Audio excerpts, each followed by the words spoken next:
পরিবেশনা অহনা। মনে হয় একটু গ্রাম বাংলায় আমরা সবাই ফিরে গেলাম অহনার পরিবেশনার মাধ্যমে। আমাদের বাংলাদেশের বিজয়ের স্বাধীনতার ক্ষেত্রে আমাদের বীর পুরুষদের যে অবদান তা কখনোই ভুলবার নয়। বীর পুরুষের এই অবদানকে স্বীকৃতি জানানোর জন্য বাংলাদেশের মুক্তিযুদ্ধে যারা অবদানকারী তাদের জন্য ঘোষণা করা হয় সামরিক সকল পদকে। এর মধ্যে সর্বোচ্চ পদক ছিল বীরশ্রেষ্ঠ, যাতে ভূষিত করা হয় 7 জনকে। দ্বিতীয় সর্বোচ্চ পুরস্কার বীর উত্তম, যা দেওয়া হয় 69 জনকে। তৃতীয় সর্বোচ্চ পুরস্কার বীর বিক্রম, যাতে ভূষিত করা হয় 175 জনকে। এবং চতুর্থ সর্বোচ্চ পুরস্কার বীর প্রতীক, যা দেওয়া হয় 426 জনকে। 1973 সালের 15 ডিসেম্বর প্রতিরক্ষা মন্ত্রণালয়ের প্রকাশিত একটি গ্যাজেটের মাধ্যমে এই তালিকা প্রকাশ করা হয়। বাংলার মাটির এই বীর পুরুষেরা যুগে যুগে আমাদের দেশের তরুণ, যুবা, শিশু, কিশোর সকলকে অনুপ্রাণিত করে চলেছেন। আমার তো মনে হয় আমাদের ছোট্ট উৎস এই বীর পুরুষদের দ্বারা খুবই অনুপ্রাণিত।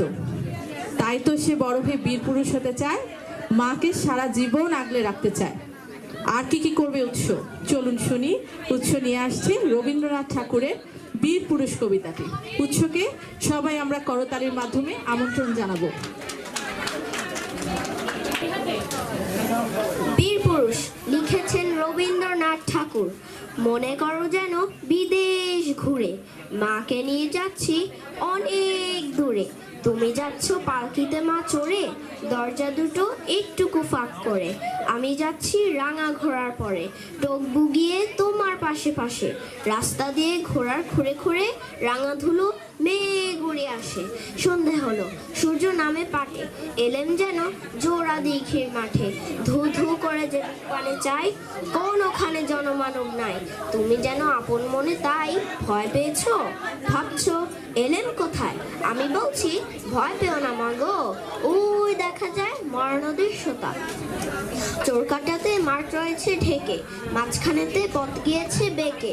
গরু বাছুর নাইকো কোনোখানে, সন্ধে হতেই গেছি গায়ের পানে।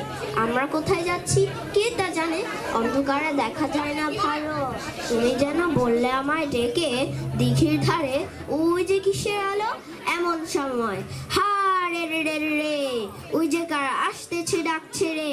তুমি তখন পালকিতে এক কোণে, ঠাকুর দেবতা স্মরণ করছো মনে। বেড়াগুলো পাশে কাটা বনে, পালকি ছেড়ে কাঁপছে থর থর। আমি বলছি আমি আছি, ভয় কেন মা করো।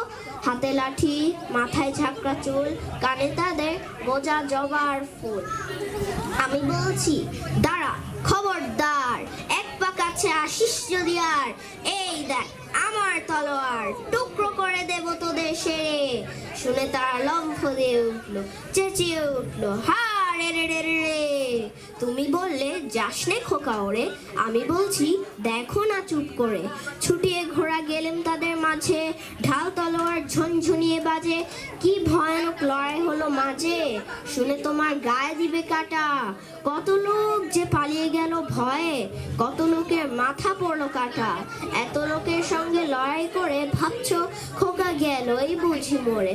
আমি তখন রক্ত মেখে ঘেমে বলছি এসে লড়াই গেছে থেমে। শুনে তুমি পাখি থেকে নেমে চুমু খেয়ে নিচ্ছ আমায় কোলে। ভাগ্যিক খোকার সঙ্গে ছিল, কি দুর্দশাই হতো তা না হলে।